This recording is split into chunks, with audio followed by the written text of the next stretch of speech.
Hey guys, HuShang here. Today we're going to be remedying all your Terran vs Protoss problems. We're looking at one of the best Terran vs Protoss players in the world, but it's not who you think. He's got the antidote for TvP, but he's not as flashy as some of the usual suspects like Clem and Maru. And now I'm out of synonyms, so I'm just going to introduce the man. It is Cure. He's playing up against Trap here, but we're going to focus more on Cure's perspective. So don't underestimate this guy's TvP. Like I said, he's not the usual suspect, but this is a man that breezed through three of the best Protoss players in the world to win his first GSL championship. And we're up against one of them right now, Trap. But he also beat Parting, and he beats Zest. I don't think it's even a question that those are the top three TvP players. So, Cure, a great person to learn from. One of the main reasons I like analyzing his games, and why we're analyzing one of his games today, is he doesn't do a lot of insane micro. He just kind of makes really good decision arcs, really good decision making, and then he just wins. And I know a lot of you aren't high GM and can't micro like Maru and Clem, so what better play to learn from than someone like Cure. So we can see he's opening up Command center pretty normal, complete. just with a Marine. This has kind of been the new meta for a while, not to go for a Reaper. You just got to make sure that you're doing a build order that is fairly standard and does well against everything. Like, if you're playing 3 racks, it's okay. If you're playing Widow Mine Drop, it's okay. Just don't do it if it's something extremely greedy.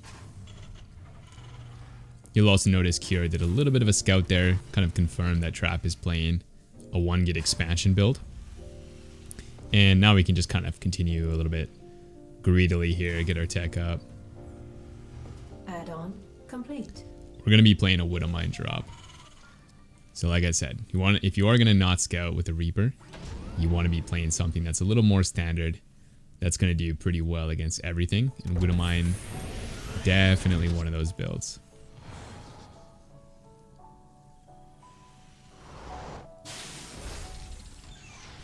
Now, one thing that Cure does a little bit differently than I do is he likes to make continuous Marine production here. And I think this just keeps him super safe against a lot of the aggressive builds that Protoss can do.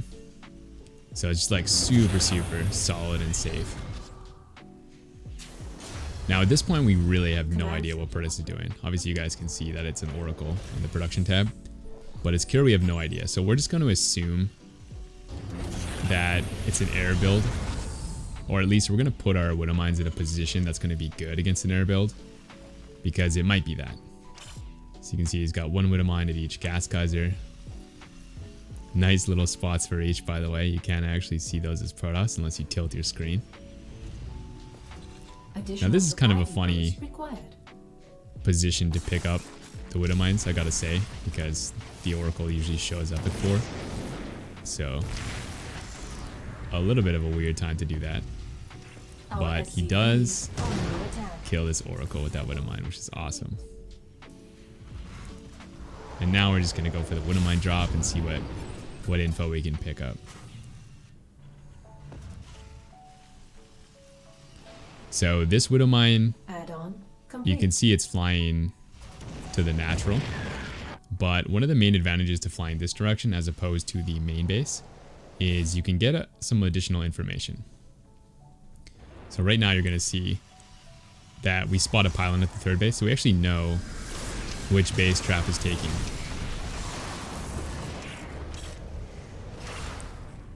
And we've also seen Trap has 2 gas at the natural. We've seen that he has 2 gateways as well at his natural, so 3 gateways total. Unfortunately, the Widow Mine Drop didn't really do too much, but it's actually not the worst thing if your Widow Mine drop kind of fails like that, because we're getting a lot of additional info. Like we already know that Protoss is not playing Quick Colossus, which seems like a bit of a stretch maybe to some people to deduce that. But the thing is, Trap had no Robo, so, and he had 4 gases. So at this point we already know he's playing, like the only realistic option is that he's playing High Templar. Some sort of Archon type setup. So instead of playing something like Siege Tank, if our opponent's going to mass gateway units, we should go into the Widow Mine production, which you can see that Kira is done. We're getting our upgrades going.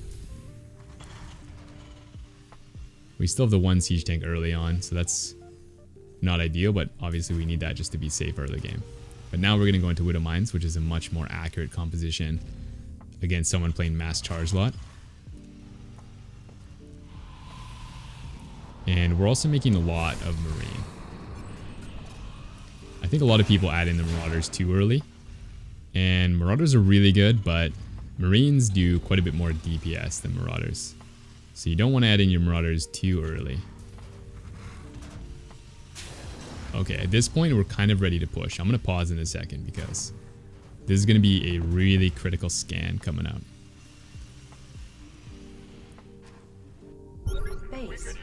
Okay, so if I pause right here, I think Kier did that pretty quick. He probably didn't even pick up any information, but so Kier scanned, and he's looking at 2 main pieces of information here, and this is really important. So if you're a Terran player, this might be the most important thing I talk about in the video. We've got High Templar, so Kira has picked up the composition. I think most people would pick that up. But the other thing we're picking up is the amount of probes at this 3rd base. So we can see that Trap has 17 workers. Actually, let's check out the whole worker count. So Trap has 62 workers, and Kira here has 49 workers. Now I know a lot of Terrans would see this and be like, Protoss, OP. Protoss is Chrono. They've got 13 more workers than Terran. We gotta nerf this race, but we don't want to be comparing apples to oranges here. We gotta know how many workers should Protoss have to be even to Terran's, 2 base saturation. And actually, these worker counts are fairly equivalent, right? Like, yeah, Protoss is mining some more, but first of all, we have some mules, so that's slightly making up for that. And then another thing that's making up for this is, in order for Protoss to get this many workers, they've had to sacrifice some tech, right? Like, it is definitely possible for Protoss to have like 2 Colossus right now, right? A much better army, but it's not possible for Protoss to be this greedy with their economy and get that many Colossus, right? So it's a balancing act. So if Protoss is going to play a gateway composition, they kind of need this many more workers than Terran to be equal. Actually, I've got an analogy for you guys. It's like we're comparing US currency here to Canadian currency. I'm going to use Canadian currency because I'm a Canadian. They're technically both money, but the thing is the US currency is called the US dollar, and it's worth significantly more than the Canadian currency, a liter of maple syrup. And apart from the obvious differences, like one fitting nicely into your wallet and one getting the wallet incredibly sticky, you'll also notice that they're worth different amounts. And so you can't really, compare the maple syrup to the US dollar because they're just different. And this is like the Protoss economy versus the Terran economy. So we need to compare these economies relative to each other and not directly. All right, let me keep playing. Enough with Canadian currencies and investments into beaver pelts and the such. So we move out with this push. And this is also a pretty instructive moment. I'm not going to pause, but we'll talk about it. We see Kier move out here. I think most Terrans would push this 3rd base over here. We've got kind of a nice tight choke here, so it's definitely a common place to push. But if you're playing against a charge lock composition like Kira is here, there's actually a really nice nook on this map behind the mineral line that you can kind of abuse. And this is so obnoxious because the charge lots are melee units. So there's really no way for them to engage this position without taking a horribly inefficient trade. Also, on top of that, the protoss army has to come back and forth. Like, it's really difficult to defend this position because Trap's units are melee, right? So if we go into the high ground, they've got to come all the way to the main base. But if we boost back down to the low ground, then they got to go all the way around the natural and into the fourth. So it's just very, very difficult for Trap to position his units to defend this. And the real magic here is that we're kind of distracting Trap this entire time, setting up this army at the third base. And we're not really microing too much, right? Like, we're just kind of setting these units in annoying positions.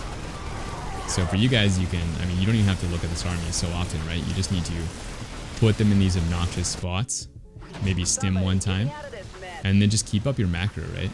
Like, even though Kier's looking at this army, he hasn't really touched this army. Like, nothing's really being micro here, unlike like a Clem or a Mario game. Research. And, you know, Trap just falls apart, right? There's there's just too many things going on. It's too difficult. So Kier manages to pick off the third base. We've got quite a bit of the Phoenix as well, which is going to be nice for later if we want to drop again. Add on. And then behind this, we're just making a simple composition, right? We're just making Widowmine, Marine, Marauder, Medevac. Mineral field. Now, of course, Trap lost his third base, so he feels like he's got a counterattack here. And from Kira's position, we just gotta kind of hold on, not take too many risks here. You can see we're slowly taking into Ghost. Ghost being the best tech choice against someone playing High Templar Archon. So we're gonna tech slowly into that, but really we're just keeping up this basic Marine Marauder Widowmine composition. You can see Kira's not too worried about giving up that base either, right? Like, Trap is pretty desperate with his counterattack. And unlike Colossus, Archons are not a unit that scales really well. So if you're playing up against Archons and you find yourself attacking the protoss constantly, that's pretty much the opposite of what you want to do.